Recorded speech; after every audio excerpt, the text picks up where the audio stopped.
ನಮಸ್ಕಾರ. ರಿವ್ಯೂ ಚಾನಲ್ಗೆ ಸ್ವಾಗತ. ನಾನು ಸೌಖ್ಯ ಗಾಂವ್ಕರ್. ರಾಜೀವ್ ಗೌಡಗೆ ಚಪ್ಪಲಿ ರಾಜೀವ್ಗೆ ಹೈಕೋರ್ಟ್ ಸಿಡಿಲಾಘಾತ ಕೊಟ್ಟಿದೆ.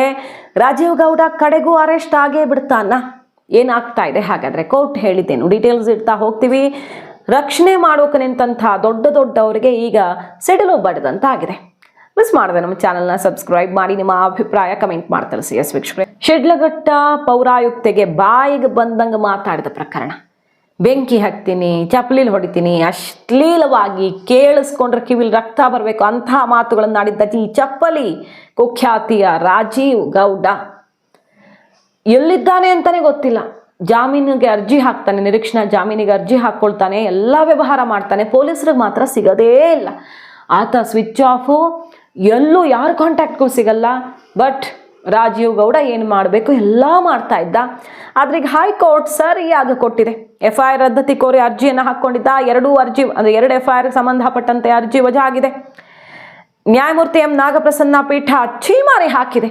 ಮಹಿಳೆಯರಿಗೆ ಒಂದು ಗೌರವ ಇಲ್ವಾ? ಇಂಥವ್ರನ್ನ ರಕ್ಷಣೆ ಮಾಡಬೇಕಾ ಅನ್ನೋ ರೀತಿಯಲ್ಲಿ ಕೋರ್ಟ್ ಕೂಡ ಛೀಮಾರಿ ಹಾಕಿದೆ. ತಕ್ಷಣ ಕ್ರಮ ಆಗಬೇಕು ಅನ್ನುವಂಥ ಆಗ್ರಹ ವ್ಯಕ್ತವಾಗ್ತಿತ್ತು. FIR ರದ್ದು ಕೋರಿ ಸಲ್ಲಿಸಿದಂತಹ ಅರ್ಜಿಯನ್ನ ವಜಾ ಮಾಡಿ ತಕ್ಷಣ ಕ್ರಮ ಕೈಗೊಳ್ಳಿ, ತನಿಖೆ ಶುರು ಮಾಡಿ ಅಂತ ಗ್ರೀನ್ ಸಿಗ್ನಲ್ ಅನ್ನ ಕೊಟ್ಟಿರೋದು ಕೋರ್ಟ್. ಸೊ ಈ ಕ್ಷಣವೇ ಬಂಧನ ಆಗಬೇಕು ರಾಜೀವ್ ಗೌಡ. ಆದ್ರೆ ಪೊಲೀಸರು ಇನ್ನೂ ಏನಾದರೂ ನೆಪ ಹೇಳ್ತಾರಾ? ಇನ್ನೂ ಯಾವ ನಟೋರಿಯಸ್ಗಳನ್ನ, ಯಾವ ರೆಡ್ ಕಾರ್ನರ್ ನೋಟಿಸ್ ಹೊರಡಿಸಿದವ್ರನ್ನೂ ಬೇಕಾದ್ರೆ ಹಿಡ್ಕೊಂಡು ಬಂದ್ಬಿಡ್ತಾರೆ. ನಮ್ಮ ಟೆರರಿಸ್ಟ್ಗಳನ್ನು ಬೇಕಾದ್ರೆ ನಮ್ಮ ಪೊಲೀಸರು ಹಿಡ್ಕೊಂಡು ಬಂದ್ಬಿಡ್ತಾರೆ. ರಾಜೀವ್ ಗೌಡನ್ ಟಚ್ ಮಾಡೋಕ್ಕಾಗ್ತಿಲ್ಲ ನಮ್ಮ ಪೊಲೀಸರಿಗೆ ಅನ್ನುವ ಆಕ್ರೋಶ. ಈಗ ಹೆಂಗ್ರಿ ಸಾಧ್ಯ ಇದು? ಒಂದೆರಡಲ್ಲ, ಇದೇ ಫಸ್ಟು ಇದೇ ಲಾಸ್ಟು ಮಿನಿಸ್ಟ್ರದ್ದು ಸ್ಟೇಟ್ಮೆಂಟು. ಈ ರಾಜೀವ್ ಗೌಡ ಸೌಮ್ಯ ಸ್ವಭಾವದ ರಾಜೀವ್ ಗೌಡ ಅನ್ನೋ ಸರ್ಟಿಫಿಕೇಟ್ ಬೇರೆ. ಇದೇ ಫಸ್ಟ್ ಅಂತೆ ಆತ ಮಾಡಿದ್ದು, ಇದೇ ಲಾಸ್ಟ್ ಅಂತೆ, ಮತ್ತೆ ಮಾಡಲ್ಲ. ಇದೇ ಫಸ್ಟ್ ಟೈಮ್, 10 ವರ್ಷದಲ್ಲಿ ಯಾವತ್ತೂ ನೋಡೇ ಇರಲಿಲ್ಲ. ಇದನ್ನ ಮೇಲಿರೋದು ಒಂದಲ್ಲ ಎರಡಲ್ಲ ಆರೋಪ. ಅಲ್ಲಿ ಒಬ್ರು ಜಮೀನ್ ಬಗ್ಗೆ, ಒಬ್ರು ಪೂಜಾರಿ ಪಾಪ ತನಗೆ ಧಮಕಿ ಹಾಕಿದ್ದು ಹೇಳ್ತಾರೆ, ಇನ್ನೊಬ್ರು ತಹಶೀಲ್ದಾರ್ಗೆ ಬಾಯಿಗೆ ಬಂದಂಗೆ ಬೈದಿದ್ದಾನೆ ಈತ ಅನ್ನೋದು ಬರುತ್ತೆ. ನಾನು ರೆಕಾರ್ಡ್ ಮಾಡ್ಕೊಳ್ಳೋಕ್ಕಾಗಿಲ್ಲ, ಬಟ್ ನಾನು ಎಷ್ಟು ಡಿಪ್ರೆಷನ್ಗೆ ಹೋಗಿದ್ದೀನಿ ಆತನ ಉಗ್ರ ಸ್ವರೂಪದಿಂದ ಅಂತ. ಈ ರಾಜೀವ್ ಗೌಡ ಅದು ಇದೇ ಫಸ್ಟು ಅಂತ ಸರ್ಟಿಫಿಕೇಟು ಕೊಟ್ಬಿಟ್ರು. ದೊಡ್ಡವ್ರ ರಕ್ಷಣೆ ಇದೆ ಈತನಿಗೆ ಅನ್ನುವಂಥ ಆಕ್ರೋಶ ಸಿಡಿದಿದೆ. ಈಗ ಕೋರ್ಟ್ ಹೇಳಿದ ಮೇಲೆ ಆದರೂ ಅರೆಸ್ಟ್ ಮಾಡ್ತಾರಾ ಇಲ್ವಾ? ರಾಜೀವ್ ಗೌಡ ಪಾಪ ಹೈಕೋರ್ಟ್ನಿಂದ ರಕ್ಷಣೆ ಪಡ್ಕೊಳ್ಳೋಕೆ ಸಿಕ್ಕಾಪಟ್ಟೆ ಪ್ರಯತ್ನ ಮಾಡ್ದ. ಆದರೆ ಛೀಮಾರಿ ಹಾಕಿದೆ ಕೋರ್ಟು. FIR ದಾಖಲಾಗಿದೆ, ಎರಡೆರಡು ತಲೆಮರೆಸ್ಕೊಂಡಿದ್ದಾನೆ. ಈಗ FIR ರದ್ದತಿಗೆ ಕೋರಿದ್ದಂಥ ಅರ್ಜಿ ವಜಾ ಮಾಡಿರೋದ್ರಿಂದ ಎನಿ ಟೈಮ್ ಅರೆಸ್ಟ್ ಮಾಡಬಹುದು, ಒಳಗೆ ಒದ್ದು ಹಾಕಬಹುದು ಆತನನ್ನು ಒಳಗೆ. ಪೊಲೀಸರು ಮನಸ್ಸು ಮಾಡಬೇಕಷ್ಟೇ. ಪಾಪ ಆ ಪೌರಾಯುಕ್ತೆಗೆ ಇನ್ನೂ ಎಷ್ಟು ಮಾನಸಿಕವಾಗಿ ನೊಂದು ಹೋಗಿರ್ತಾರೆ, ಮತ್ತು ಭಯದಲ್ಲಿದೆ ಅವ್ರ ಕುಟುಂಬ. ಈತನ ಮೇಲೆ ಕ್ರಮ ಆಗಿಲ್ಲ, ಆತ ಎಲ್ಲೂ ಓಡಾಡ್ಕೊಂಡಿದ್ದಾನೆ ಗೊತ್ತಿಲ್ಲ. ನಾಳೆ ಎಲ್ಲಾದರೂ ಹಗಲು ರಾತ್ರಿ ಅಂದೆ ಏನಾದರೂ ಹೆಚ್ಚು ಕಡಿಮೆ ಆದರೆ ಏನು ಕಥೆ ಅಂತ ಅವ್ರ ಫ್ಯಾಮಿಲಿ ಭಯ ಪಡ್ತಿರೋದು.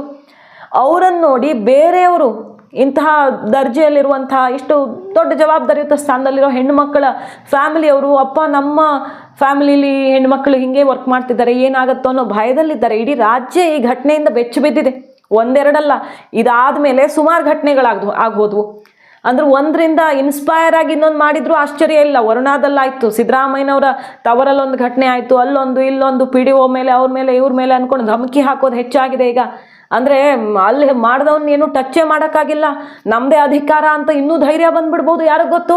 ಇದೇನಾ ನೀವು ಸಮಾಜಕ್ಕೆ ಕೊಡೋ ಸಂದೇಶ? ಸರ್ಕಾರ ಫಸ್ಟ್ ಇಂಥವ್ರನ್ನ ಹೆಡೆಮುರಿ ಕಟ್ಟಬೇಕು.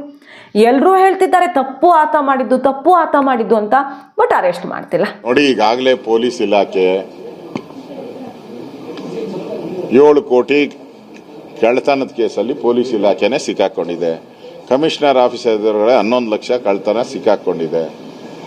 ಈಗ ಹುಬ್ಬಳ್ಳಿಯಲ್ಲಿ ಮಹಿಳೆಯನ್ನ ಬೆತ್ತಲೆ ಮಾಡಿರೋದರಲ್ಲಿ ಪೊಲೀಸವರೇ ಸಿಕ್ಕಾಕೊಂಡಿದ್ದಾರೆ. ಎಲ್ಲದರಲ್ಲೂ ಪೊಲೀಸವರೇ ಸಿಕ್ಕಾಕೊಂತ ಇದ್ದಾರೆ. ಅಂದರೆ ರಾಜ್ಯದಲ್ಲಿ ಪೊಲೀಸ್ ಇಲಾಖೆ ಮೇಲೆ ಇಡ್ತಾ ಇಲ್ಲ. ಹೇಳೋರು ಕೇಳೋರು ಯಾರೂ ಇಲ್ಲ. ಅದು ಟ್ರಾನ್ಸ್ಫರ್ ಮಾಡೋ ಲಿಸ್ಟು ಹೋಗಿ 4 ತಿಂಗಳಾಗಿದೆ, ಇನ್ನು ಯಾವ ಟ್ರಾನ್ಸ್ಫರು ಆಗಲೇ ಇಲ್ಲ. ಹಾಗೆ ಬಿದ್ದಿದೆ ಎಲ್ಲ. 2 ವರ್ಷಕ್ಕೊಂದ್ಸರಿ ಟ್ರಾನ್ಸ್ಫರ್ ಆಗಬೇಕಾಯಿತು, ಹಂಗೆ ಬಿದ್ದಿದೆ.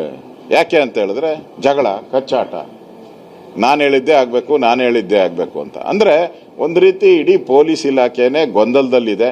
ಅದರಲ್ಲಿ ಈ ರಾಮಚಂದ್ರ ಕೇಸನ್ನು ಸೇರ್ಕೊಂಡಿದೆ ಅಷ್ಟೆ. ಒಟ್ಟಾರೆ ಕರ್ನಾಟಕದಲ್ಲಿರೋ ಪೊಲೀಸರ ಅವರ ಮಾನಸಿಕ ಸ್ಥೈರ್ಯವನ್ನು ಎಲ್ಲ ಕುಸಿದೋಗಿದೆ ಅವ್ರಿಗೆ. ಯಾರು ನಿಷ್ಠಾವಂತ ಪೊಲೀಸ್ ಅಧಿಕಾರಿಗಳಿದ್ದಾರೋ ಅವರೆಲ್ಲ ಕೈ ಕಟ್ಕೊಂಡು ಕೂತಿದ್ದಾರೆ, ಕೆಲಸ ಮಾಡದೆ ಕೈ ಕಟ್ಕೊಂಡು ಕೂತಿದ್ದಾರೆ. ಯಾರು ಅಕ್ರಮ ಮಾಡ್ತಾ ಇದ್ದಾರೋ ಅವ್ರಿಗೆಲ್ಲ ರಾಜಾರೋಷವಾಗಿ ಇನ್ನಷ್ಟು ಅಕ್ರಮ ಮಾಡೋಕ್ಕೆ ಸರ್ಕಾರ ಕುಮ್ಮಕ್ಕು ಕೊಡ್ತಾ ಇದ್ರು. ಶಿಡ್ಲಘಟ್ಟ ರಾಜೇಗೌಡ ಇನ್ನೂ ಕೂಡ ಬಂಧನ ಆಗಿಲ್ಲ ಸರ್. ಸರ್ಕಾರ ಈಗ ಕೋರ್ಟ್ ಕೂಡ ಚೀಮಾರಿ ಹಾಕಿದೆ. ಇಲ್ಲ, ಬಂಧನ ಆಗಲ್ಲ. ಯಾಕಂದ್ರೆ ಅವ್ರು ಮಾಡಿರೋ ಪೊಲೀಸ್ ಟೀಮು ಅದು ಉಪಯೋಗಕ್ಕೆ ಬರಲ್ಲ. ಕಾಂಗ್ರೆಸ್ ಟೀಮ್ ಮಾಡಬೇಕು. ಕಾಂಗ್ರೆಸ್ಸಿನ ಒಂದು ಟೀಮ್ ಮಾಡಿದ್ರೆ ಅವ್ರು ಅರ್ಧ ಗಂಟೆಯಲ್ಲಿ ಇಟ್ಕೊಡ್ತಾರೆ. ಕಾಂಗ್ರೆಸ್ ಅವ್ರಿಗೆಲ್ಲ ಗೊತ್ತರಿ, ಅವ್ನು ಎಲ್ಲಿ ಕಳಿಸ್ತೋರೆ ಇವರು ಕಾಂಗ್ರೆಸ್ ಅವರು. ಅವ್ನು ಕಳಿಸಿ ಎಲ್ಲಿ ಇಡಬೇಕೋ ಎಲ್ಲ ಇಟ್ಟವ್ರೆ. ಬೇಲಾಗೋರ್ಗು ಅವನು ಬರಬಾರ್ದು ಅಂತ ಹೇಳಿದ್ದಾರೆ ಅಷ್ಟೇ. ಅಂದರೆ ಅಧಿಕಾರಿಗಳಿಗೆ ಧಮಕಿ ಹಾಕಿದ್ರು ಇದೇ ಕೆಲಸ BJPದಾಗಿದ್ರೆ ಏನು ಮಾಡಿರಿ? ಇಷ್ಟೊತ್ತಿಗೆ ಬಂಧ ಮಾಡಿ ಜೈಲಿಗೆ ಹಾಕಿ ಪರಪ್ಪನಗರ ಕಳಿಸ್ಬಿಡ್ತಾ ಇದ್ರಿ. ಇವ್ರು ಕಾಂಗ್ರೆಸ್ ಅವರಾದರೆ ಯಾರಿಂದ ಇದ್ದಾರೆ? ಇವತ್ತು KH ಮುನಿಯಪ್ಪ ಹೇಳ್ದಂತ ಭಾಳ ಒಳ್ಳೆನಂತೆ, ಅವನು ಭಾಳ ಸಾಫ್ಟ್ ಅಂತೆ ಅವನು. ಸೌಮ್ಯ ಅಂದರೆ ಪುಣ್ಯಕೋಟಿ ಹಸು ಇದ್ದಂಗೆ ಅವನಂತರ. ಪುಣ್ಯಕೋಟಿ ಹಸು KH ಮುನಿಯಪ್ಪನವರು ಈ ಥರ ಒಬ್ಬ ಕದೀಮನ್ಗೆ ಈ ಥರ ಶಬಾಷ್ಗಿರಿ ಕೊಡುವಂಥದ್ದು, ಅದು ಒಬ್ಬ ಮಹಿಳಾ ಅಧಿಕಾರಿ ಮೇಲೆ ಅವ್ರ ಮನೆಯಲ್ಲಿ ಅವ್ರ ಅಮ್ಮನ್ನ ಅವ್ರ ಅಕ್ಕನ್ನ ಯಾರ್ಯಾರು ಇದ್ದಾರೋ ಎಲ್ಲರನ್ನೂ ಬೀದಿಗೆ ತಂದುಬಿಟ್ಟಿದ್ದಾರೆ. ಅಲ್ಲಿ ಕೆಲಸ ಮಾಡೋ ದಲಿತರು ಅಲ್ಲಿರೋರೆಲ್ಲ 80% ಆ ಕೆಲಸ ಬ್ಯಾನ್ ತೆಗೆದ ಇದೆಲ್ಲ ದಲಿತರು ಇರೋವಂಥದ್ದು. ಅವ್ರನ್ನೂ ಅವ್ಯಾಚ ಶಬ್ದಗಳಿಂದ ಬೈದಿದ್ದಾರೆ. ಅವ್ರ ಮೇಲೆ ಯಾಕೆ ಕೇಸ್ ಹಾಕಿಲ್ಲ? SC/ST case. ಅಂದರೆ ಕಾಂಗ್ರೆಸ್ ಅವರು ಅವ್ರನ್ನ ಬೇಕು ಅಂತಾನೆ ಬಂಧಿಸ್ತಾ ಇಲ್ಲ. ಇದರಲ್ಲಿ ಕಾಂಗ್ರೆಸ್ ಅವರ ಇನ್ವಾಲ್ವ್ಮೆಂಟ್ ಪಕ್ಕಾ ಇದೆ. ಶಿಡ್ಲಘಟ್ಟ ರಾಜೇಗೌಡ ಇನ್ನೂ ಕೂಡ ಬಂಧನ ಆಗಿಲ್ಲ ಸರ್. ಸರ್ಕಾರ ಈಗ ಕೋರ್ಟ್ ಕೂಡ ಚೀಮಾರಿ ಹಾಕಿದೆ. ಇಲ್ಲ, ಬಂಧನ ಆಗಲ್ಲ. ಯಾಕಂದ್ರೆ ಅವ್ರು ಮಾಡಿರೋ ಪೊಲೀಸ್ ಟೀಮು ಅದು ಉಪಯೋಗಕ್ಕೆ ಬರಲ್ಲ. ಕಾಂಗ್ರೆಸ್ ಟೀಮ್ ಮಾಡಬೇಕು. ಕಾಂಗ್ರೆಸ್ಸಿನ ಒಂದು ಟೀಮ್ ಮಾಡಿದ್ರೆ ಅವ್ರು ಅರ್ಧ ಗಂಟೆಯಲ್ಲಿ ಇಟ್ಕೊಡ್ತಾರೆ. ಕಾಂಗ್ರೆಸ್ ಅವ್ರಿಗೆಲ್ಲ ಗೊತ್ತರಿ, ಅವ್ನು ಎಲ್ಲಿ ಕಳಿಸ್ತೋರೆ ಇವರು ಕಾಂಗ್ರೆಸ್ ಅವರು. ಅವ್ನು ಕಳಿಸಿ ಎಲ್ಲಿ ಇಡಬೇಕೋ ಎಲ್ಲ ಇಟ್ಟವ್ರೆ. ಬೇಲಾಗೋರ್ಗು ಅವನು ಬರಬಾರ್ದು ಅಂತ ಹೇಳಿದ್ದಾರೆ ಅಷ್ಟೇ. ಆತ ಅವತ್ತು ಘಟನೆ ಆದಾಗ ಮೀಡಿಯಾ ಮುಂದೆ ಬೈಟ್ ಕೊಟ್ಕೊಂಡು ನಿಂತಿದ್ದ. ಕಡೆಗೆ ಆತ ಪರಾರಿಯಾಗಿ ಹೋಗಿದ್ದಾನೆ. ಯಾರನ್ನು ರಕ್ಷಣೆ ಮಾಡ್ತಿದ್ದೀರಾ ನೀವು? ಇಷ್ಟು ಚೀಪಾಗಿ ನಡ್ಕೊಂಡಂಥ ವ್ಯಕ್ತಿಯನ್ನ ಸೌಮ್ಯ ಸ್ವಭಾವದವನು ಅಂತ ಬಣ್ಣಿಸೋವಾಗಲೂ ನಿಮ್ಗೊಂಥರ ಆತ್ಮಸಾಕ್ಷಿನೂ ಕಾಡಲಿಲ್ವಾ ಅನ್ನೋದು ಕೂಡ ಈಗ ಆಕ್ರೋಶವಾಗಿದೆ. ನೋಡಬೇಕು, ಈ ಸೆಷನ್ನಲ್ಲೂ ಕೂಡ ಈತನ ಗುಣಗಾನ ಸದ್ದು ಮಾಡೋದು ಗ್ಯಾರಂಟಿ. ರಾಜೀವ್ ಗೌಡ, ಪೊಲೀಸ್ ಇಲಾಖೆಯ ವೈಫಲ್ಯ, ಡ್ರಗ್ ಫ್ಯಾಕ್ಟ್ರಿ ವಿಚಾರ, ಪೊಲೀಸರ ರಾಸ್ಲೀಲೆ ಎಲ್ಲ ಭಾರಿ ಮುಜುಗರಕ್ಕೆ ಕಾರಣ ಆಗಿದೆ. ಬಟ್ ಇದು ಯಾವುದೂ ತಾಗ್ತಾನೇ ಇಲ್ಲ. ಪೊಲೀಸರು ಏನು ಮಾಡ್ತಿದ್ದಾರೆ ಗೊತ್ತಿಲ್ಲ. ಆದಷ್ಟು ಬೇಗ ಹೈಕೋರ್ಟ್ನ ಈ ಆದೇಶವನ್ನಾದರೂ ಪಾಲಿಸಿ ಅನ್ನುವ ಆಗ್ರಹ ಕೇಳಿ ಬರ್ತಿದೆ. ಮಾಹಿತಿ ಇಷ್ಟ ಆಗಿದ್ರೆ ಮಿಸ್ ಮಾಡದೆ ನಮ್ಮ ಚಾನಲ್ನ ಸಬ್ಸ್ಕ್ರೈಬ್ ಮಾಡಿ. ನಿಮ್ಮ ಅಭಿಪ್ರಾಯ ಕಮೆಂಟ್ ಮಾಡಿ ತಿಳಿಸಿ. Thank you.